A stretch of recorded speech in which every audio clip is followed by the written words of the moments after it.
Today, we're going to be installing lowering flip kit on our FORD F150 Raptor. Open up the box, pull out the contents,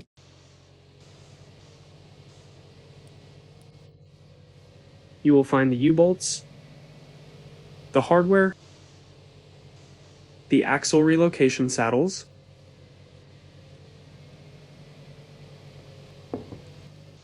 the U-block plate, and the instruction pamphlet, the notice, and the Maxpeedingrods sticker. The tools you'll need for the lowering flip kit are as follows: a large torque wrench, a large electric impact wrench, an 18mm open-ended wrench, a 21mm open-ended wrench, a 24mm open-ended wrench, locking pliers or vise grips, an extension, a 27mm socket, a 1/2 inch to 3/4 adapter, a 24mm deep socket, a 21mm deep socket, 19mm deep socket, 18mm deep socket, 15mm deep socket, and finally a 10mm deep socket. And a transmission jack can assist with lowering flip kit installation. First, grab your 21mm deep socket and a breaker bar to crack loose the lug nuts. Don't take them all the way off yet. Then lift the vehicle.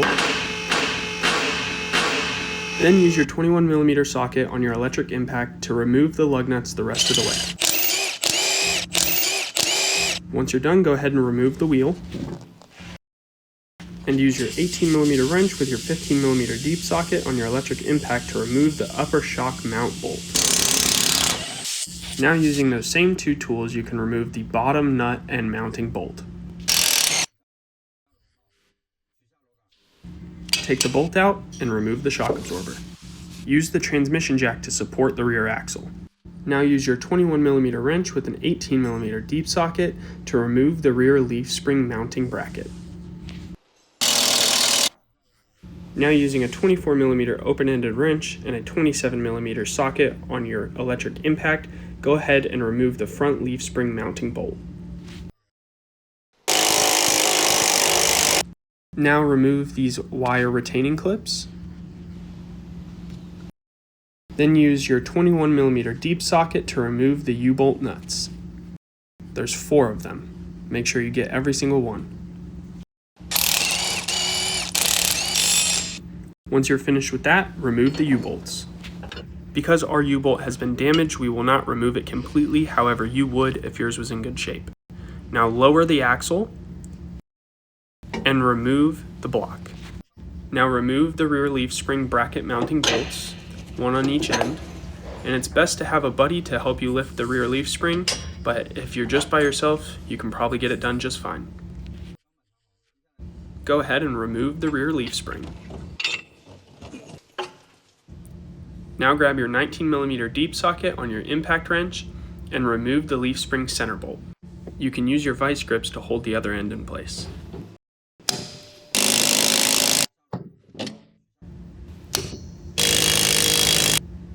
Now for this kit, the plate that is used to install the U-bolts is not needed, so we will not be reinstalling it. Go ahead and set it off to the side. Now take your 19mm and your vise grips and retighten down the bolt. Now using your 10mm deep socket, go ahead and loosen the brake line retaining bolt and remove it completely. Now install the axle relocation saddles on top of the leaf spring and lift the leaf spring up into place. Now install the U-bolts, install the U-bolt plate,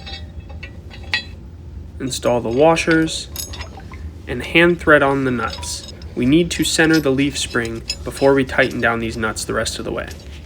As you can see, when the leaf spring is centered, the 2 through bolts will go right through the center of the mounting bracket.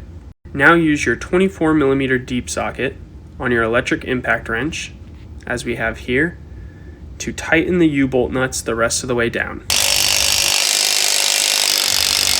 We will use our 24mm wrench to fully tighten the rods because they are so long that our deep socket does not go all the way down.